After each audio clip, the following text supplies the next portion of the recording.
All right, let's go ahead and get started. Good to see y'all.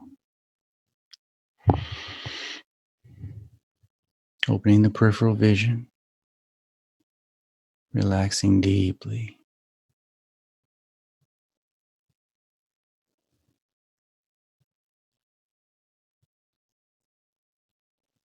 For newcomers, be careful not to strain the eyes. Just be aware of this part of the visual field that you're normally not aware of. Take a little less attention away from the center of your field and put it on the edges, and relax into and experience the edges of your peripheral field.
So we're going to spend a little extra time in the visual field today.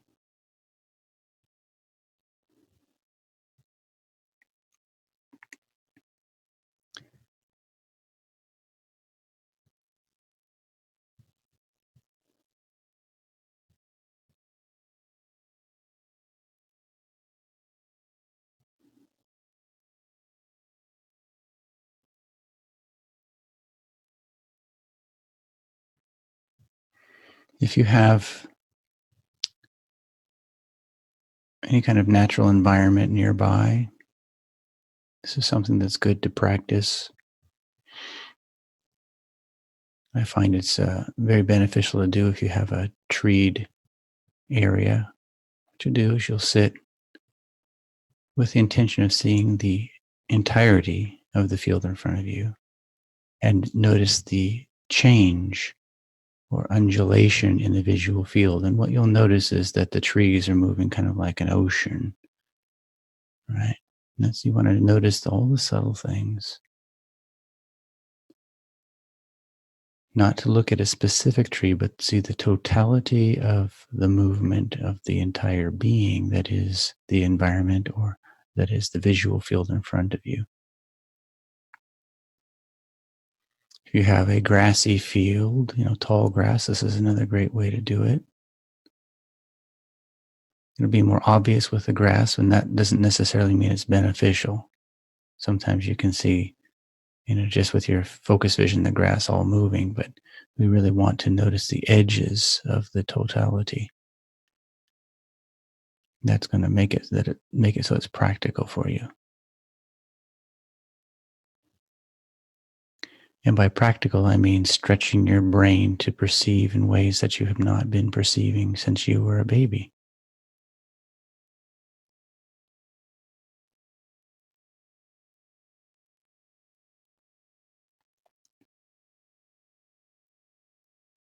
Through this process, we're going to create a very, very flexible brain.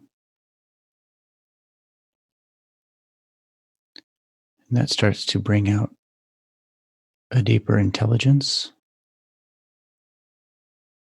that allows for insights that you would otherwise not have.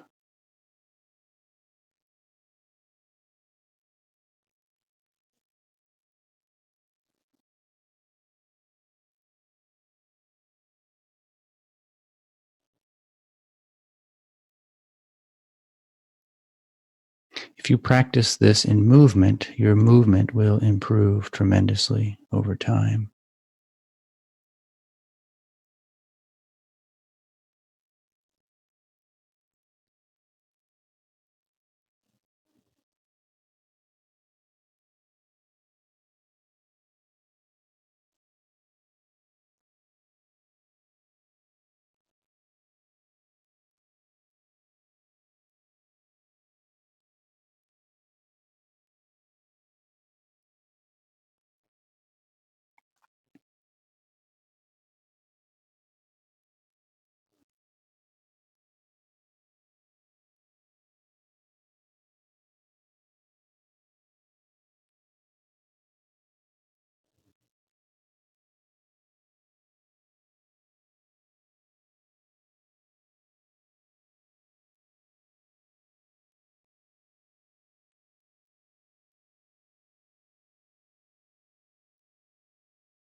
Go ahead and become aware of the total auditory field. Be sure that you're listening beyond the walls of your room, listening far and wide. Even if you hear nothing, the intention is the important thing. Stretch that brain a little bit.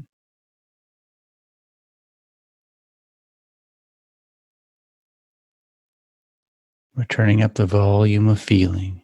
Most of us have turned down the volume of feeling during our lives due to overwhelm, and it's understandable. The fast pace that we live in is enough to do it. On top of that, the abuse we may have received from other people makes it the only reasonable thing to do is turn down the volume of feeling. Unfortunately, the volume of feeling itself is the essence of your being. And if you turn down the volume of being, it's a kind of spiritual suicide, even though it's one that you can't succeed at, for feeling will always be there. But it creates a smallness and a very painful place to be.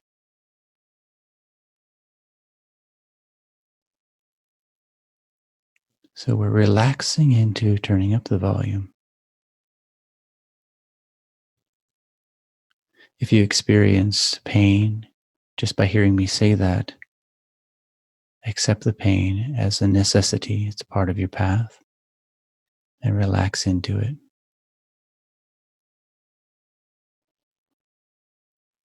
The memories will tend to go off into the specific stories of our pain, and that will pull us out of the meditation.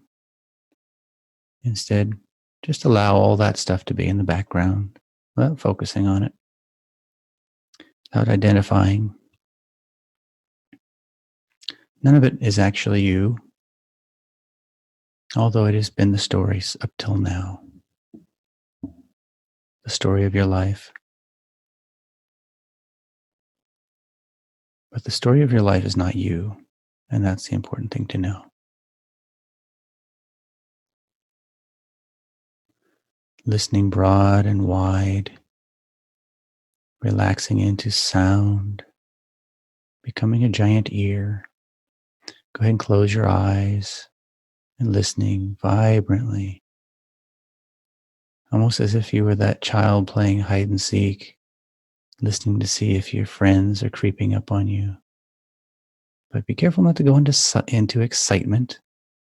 And be careful not to go into fear or anxiety. Just relax as if it's it's a joke.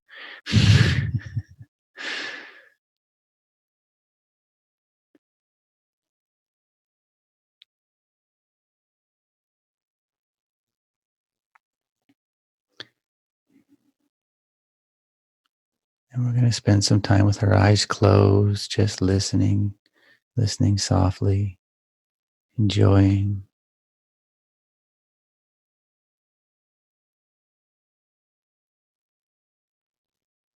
When you were a child playing these games, there was no story besides the game. Be in the game. Be engaged. Engagement is what allows us to turn up the volume of being without getting caught in the story of the past.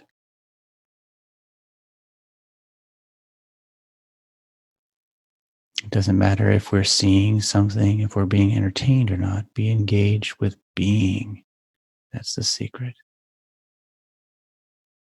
Something amazing is always happening, whether you realize it or not. The goal, of course, is to start to realize it a little bit more.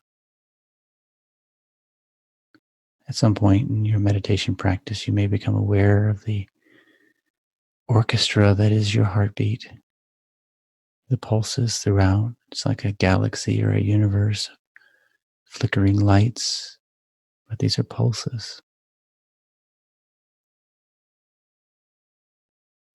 Your breathing, how you don't stop with your lungs. The other half of your breathing is the environment around you. Your lungs are just half of the breathing mechanism. The entire earth is the other half of your lung.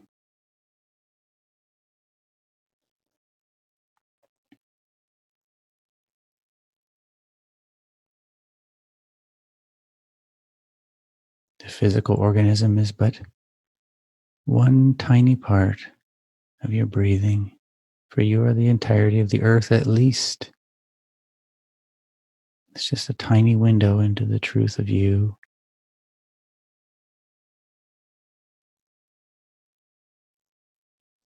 Listen carefully. Feel.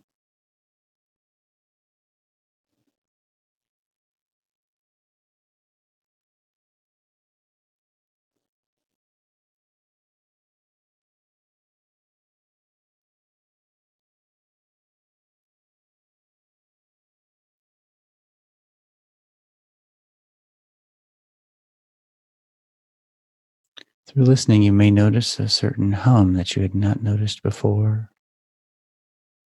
Enjoy it if it shows up, if you're aware of it. Don't be caught up in it and don't get too, sometimes these sorts of phenomenon can almost be used as egoic lifts. So someone will say, well, I hear the hum of the universe. That must mean I'm more spiritually elevated. That's bullshit. Don't believe that stuff. That's just your inner Lucifer stroking himself or herself. It's nothing. It's nothing other than something to be enjoyed, something to be experienced. Whatever it is that you are transcends all levels, and there's nothing that you could ever do that will make you any more or less spiritual than you always are. To measure yourself with a level is a degradation. Don't put yourself in a box. Don't be a small fish in a small bowl. Don't be a big fish in a small bowl. Don't be any measurement like that. There's only the totality.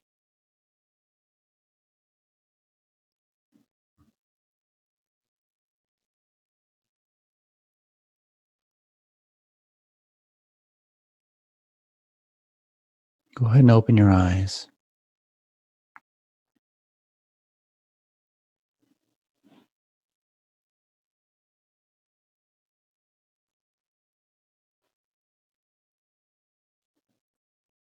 In the process of meditation, if anything triggers a story, if anything triggers a trauma, go back to the engagement, but know that experience, the story may persist for a little while, and that's not wrong. Don't fight it. That is as it should be.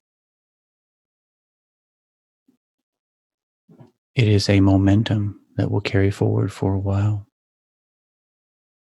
It is something that we've unconsciously breathed life into, and the life won't leave it right away. It's a pattern of the brain. It's not wrong. Although it may not be pleasant,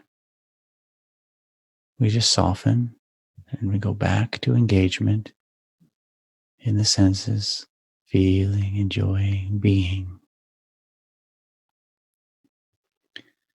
Relaxing the face and relaxing the breathing as much as we can, not creating a struggle.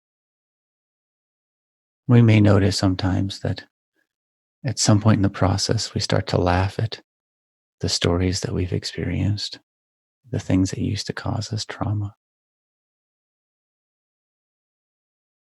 We may start to notice how the mind clings to something like a story of the past.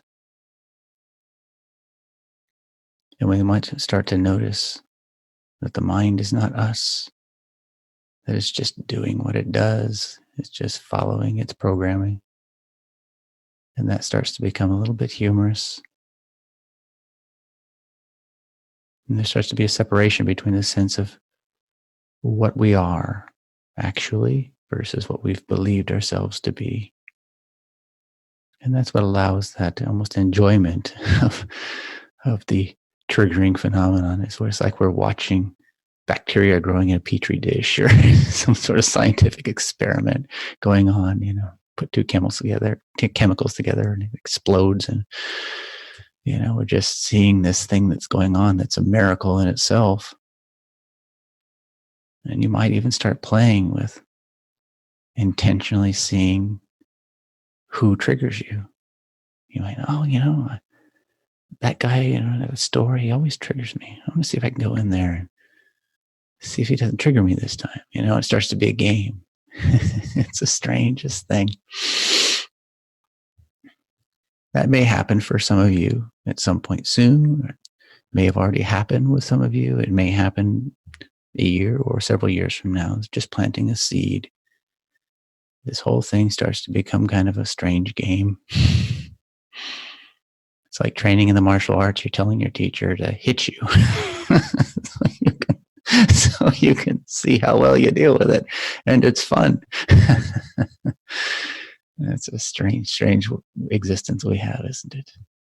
All right. With that, I give you a good day.